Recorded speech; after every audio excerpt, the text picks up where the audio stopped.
I remember even DC plus plus just downloading tons of music and then just going through it and seeing like artists I've never seen. That was the sketchiest shit in the world, because I know what you're talking about, because they used to have like 200 best current songs, and they'd be like a .zip file that we would just download and fucking extract onto our computer from some random source on the internet. Yeah, my computer has exploded like dozens of times because I went on LimeWire and it's like the 30 best pornos or the 30 best music tracks, and then I'm like, oh shit, I need to check that out, and then next thing you know, your computer's like all discombobulated and shit.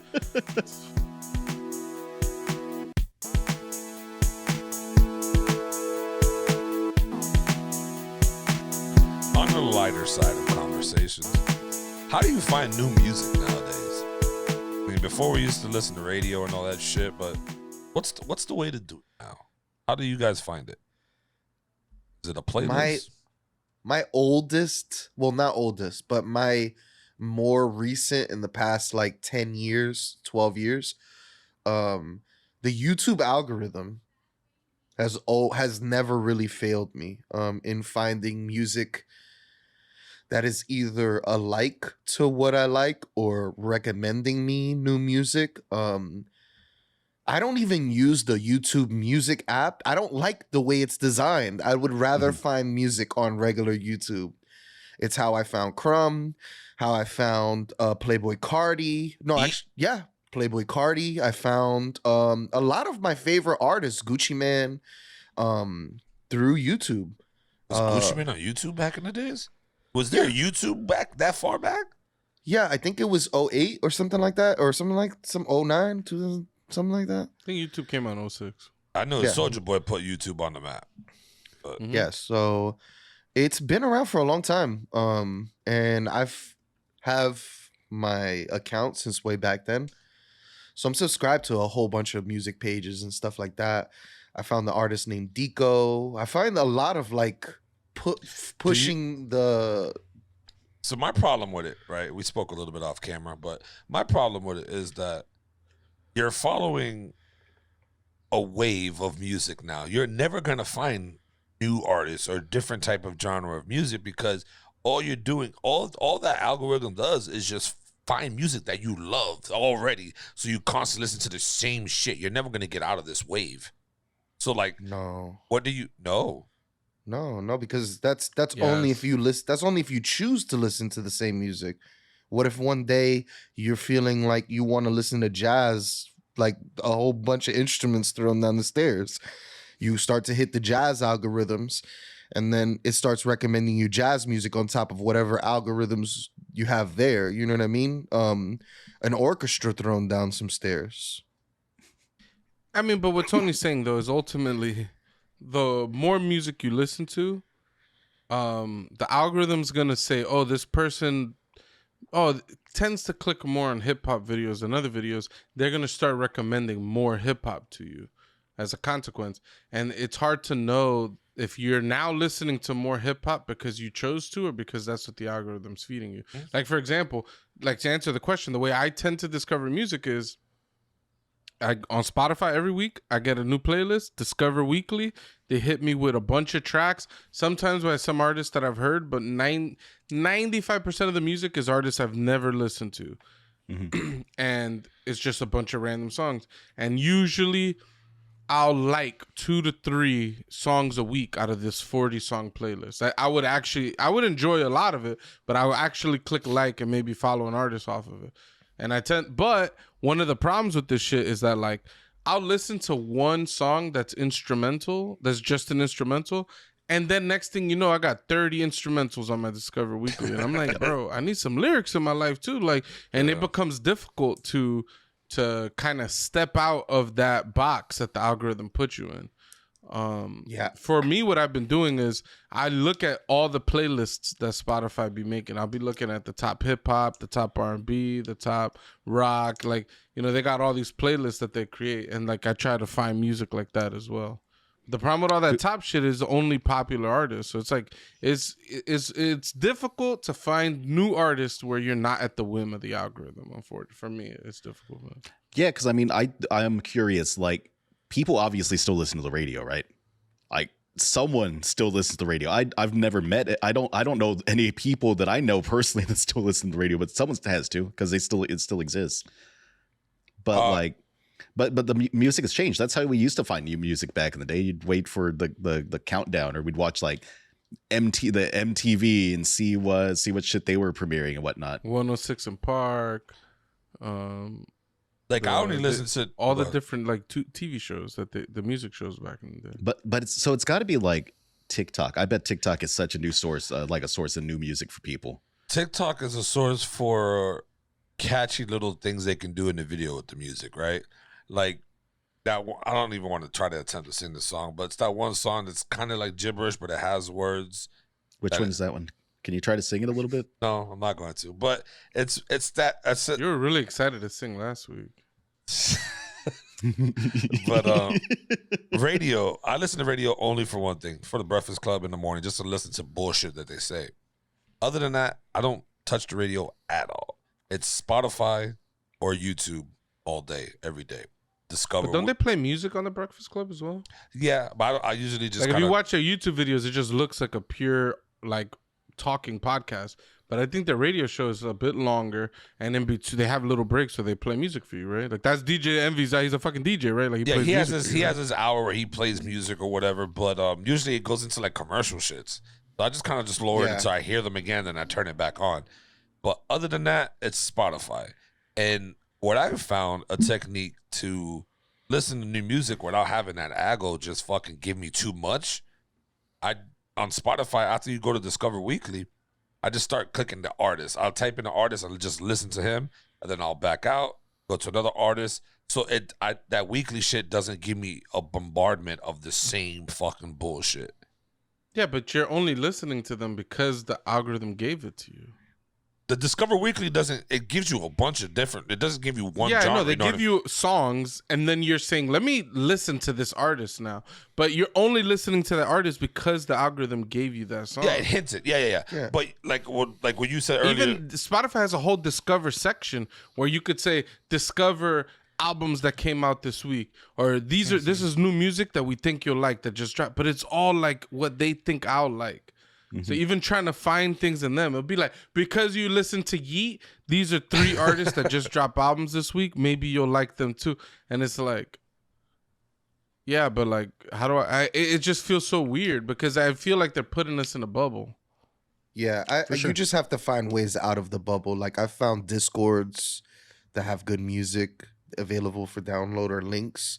You're just getting in a different bubble. Yeah, you're in everything. bubble. I guess we've always been in a bubble. We always have, because like even think about like back in the day when we would find shit on the radio, it was what was trending, and it was like it was just a low tech algorithm. I've literally been finding new music my entire life. It's been like that's like the funnest thing in the world for me.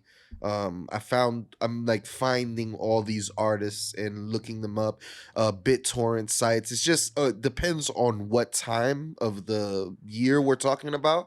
But I remember even DC++ just downloading tons of music and then just going through it and seeing like artists I've never seen. That was the sketchiest shit in the world, because I know what you're talking about, because they used to have like 200 best current songs, and they'd be like a .zip file that we would just download and fucking extract onto our computer from some random source on the internet.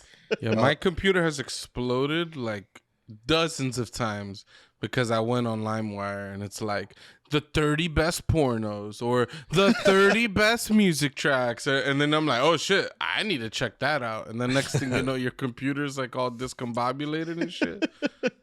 But you got to get creative. You got to get fun with it. Like there's still those type of places on YouTube. There's still those type of places everywhere. They just kind of evolved. Like, do you guys remember when Dat Piff was where you got all the mixtapes at one point? Like everybody went to Dat Piff and everybody was releasing on Dat Piff. So it was like that was a place you could go to. You can see a lot of upcoming artists and shit like that. No, I agree. But I think that this bubble is now being really fucking like compressed now. And it's kind of ruining the fucking music findings. Like the other day I caught myself listening to country music. Shit had me on point. I was like, but it wasn't country music like how you would think. It was more like hip hop country. because of the algo. The Bubba algo, Sparks? nah, that's no, more like It's Cowboy Troy. Cowboy Troy. I don't even know who that is, but it just sounded Pastor more of Troy's a like cousin. sounded more of like a rap, but it was country. It just Everybody in Pastor Troy's family, they have a profession, and they're just named their profession Troy. This guy's a pastor. This other guy's a cowboy. Surgeon Troy. There's policeman Troy. There's all the Troys, dude. never knew that. But no, yeah, I think and music's starting to be a wash too, though. Like it's just all too bland. Are we in the decline of modern music? R&B needs to come back. Not with people like Yeet releasing Afterlife. All right, I'll tell you that. My man is breathing life back into the music. All right. And he's doing it by sounding like a chipmunk and cawing over beats, sound like a bird. No. It's just so incredible what he's doing to rap and what he's just changing it. He's like, nope, you guys are doing this. I'm going to do something completely different. Let me not shit on him. I'm going to go listen to him. And then, I suggest everyone go out and listen to Yeet so that they can elevate themselves. Because right now, ain't nothing elevating besides me not fucking wanting to listen to it. He's cawing. There's a song called that? Myself on his new album that's really, really good. I think if anyone wants to hear like a versatile track from Yeet, they could listen to Myself. If they want to hear Yeet go stupid, they'll put on Split. If they want to hear something radio-like, you could listen to Heavyweight. There's a lot here. How did he change your life, though? What did he changed improve? my life by giving me faith in the youth, that the youth are going to create something good, that we still have, they're going to keep this continuing. Yeah. And they're going to have fun with it. He's like Kendrick Lamar, but like a little kid who's just having fun with music. How old is this Yeet? He's like in his 20s, early 20s. Is he pretentious like Kendrick Lamar? No, he's like I said, he's rocking a turban, talking about Tonkas and talking about his Lamborghini Urus. A lot. I suspect I'm not going to like his music. I'll give it a takes try, a lot but of ecstasy. I suspect that I'm not going to like his music. He's I just want to booted point off out that though. ecstasy. I just want to point out though that our man Bob Ross, in the time that we've made this little this podcast so far, he's whipped out 3 paintings. What That's are we even doing crazy. here? Bob That's Ross crazy. has done 3 paintings since we've been doing this. I think we're doing a lot. But Bob Ross has never heard Yeet. Facts. That's true. So Bob Ross could have been painting at a different level. And to answer your question, Tony, you keep asking how has Yeet has changed the lives of millions. Listen to this guy. Before I heard Yeet, I was a shell of myself. I couldn't even handle 2 perk 30s. Now that I listen to Yeet, I wake up and wash down 5 30s with the 5th of Watt for breakfast. I go flick off all my high school teachers who said I'd do nothing in life. He gave my life meaning and he gave it a soundtrack. Bless you, Yeet.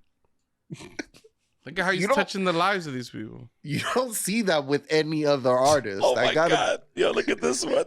I live in a small village. We have no infrastructure, so my people rarely get to indulge on the spoils of the 21st century. When my tinfoil radio caught a single of Yeet, I figured out how to build an iPhone and then put my whole village on the game. And I am now known the earliest man in my village owning over 100 million coconuts. Thank you, Yeet. Fuck, bro.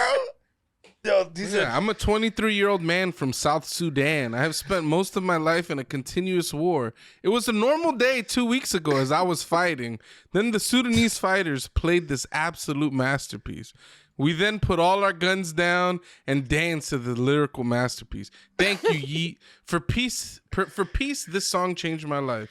My entire view of everything that exists in this world, even in the entire universe. I can never look at any. All right, this guy is getting incoherent. I don't know where he's going, but he stopped the war in South Sudan. All right, that's the point of this message. This was even crazier. I was sentenced to death row in the 18th century after committing many horrible crimes. After I died, I was forgotten and trapped in an eternal void. However, after hearing Yeet, when someone played it and many years later, I released I realized my true purpose and was cleansed of all my sins and given another chance. Ever since that day, I have run 53 successful business and found a cure to cancer and invented a time machine. Many thanks to you, Yeet. You are truly a miracle. I'm saying. What other artist? Yeah. The only artist that comes close is the Based God, but he ain't even this. He's not this powerful. That all they wanted to do was let Bass God fuck their bitch. Yeet is actually breaking Changing barriers. Yeah. Yeah. Damn. I got motivation to stand up out of my wheelchair to turn shit up. Bro, these comments are, I can't believe I missed this shit, bro. What? This has been going on for well over a year. Yeah. Wow. All right. Yeah. Shout out to the man, Yeet at this God. point. That's fucking insane, bro. Anyways, back to the finding It's the music. only reason I'm excited when Yeet makes a song. How about in one of the songs of the bell? He put a bell on there. Everybody's acting like Yeet invented the bell. The bell didn't exist until Yeet put it on the track. It's like, Facts. Yo, That's that bell. ridiculous. There's meme videos of just like when that Yeet bell hits. And then it'll just be mad cartoons and a whole bunch of shit. It's funny. He's a genius. He's absolute. He's the savior of this planet. Yo, okay. All right. I'm kind of done off the comments, but I'm going to keep reading later on today. This shit is hilarious. Yeah, music, man. It's definitely a bubble now to where it's super compressed. I don't think it'll be hard for someone to really find good music outside of their realm nowadays, I think. I mean, other than their normal rap, if you're Hispanic, you got mad Spanish songs, you got the rap. You might get away and listen to some fucking country music if you're down for that. I don't know. These are some weird stereotypes here. Spanish people just listen to Spanish music, country, and some hip hop. Am I lying? Go to You know any what's Spanish crazy? household. They got mad reggaeton, mad bachata, mad cumbia, all these Spanish ass fucking songs, and then their kids will have hip hop playing in the background too. I went to the bar and found Toquisha. Once No I heard that, way. I was Really? like, this horror is right up my alley. This whole No, I mean, I love her, and she's un perra. She's a bitch. she's She a knows- self-described She's whore. a self-described whore. Oh, I she love does say her. that? She's for me. Oh. Yeah, Toquisha's my favorite. Love her. I mean, I Okay. wouldn't call her a whore, but she calls herself a whore. So un perra. she She calls gets herself un practically perra. naked during concerts. She'd be Yeah. doing. She the drinks from a most. dog bowl. She like She gets drinks down from on a her dog knees, bowl. starts She got drinks an from a dog bowl. OnlyFans. She got an OnlyFans that was for Weird. free for a long time. Now she's Though he's charging. like, those are the best of times. Yep. All right. Ladies and gentlemen, if you stuck with us through this entire episode, hit that subscribe button. Show some love. Get in our Discord. We're on Spotify. To the Spotify listeners out there, just listen to audio just recently. Shout out to you guys, man. Amazing. I don't know how you got on that wave, but fucking ride that shit. Ride it. If Yeet brought you over, ride that shit. I don't It's know. a possibility it's Stephen Beaumont's doing because he mentioned that he caught on to our show around the 50th episode. So it may even be Mr. Beaumont himself. Shout out. You think he listened 43 times in one day? No. Like he gave us the strength for someone else to look us up on like an audio platform. But as He always, comes from people, Australia. That shit has to travel a long distance. It probably hit a couple people along the way. Facts. The algorithm must have picked it up. oh man, as always, people, one up yourself. Peace. That was a two. Said This one. is peace. I was saying peace. Fuck, how about you one up yourself, mother?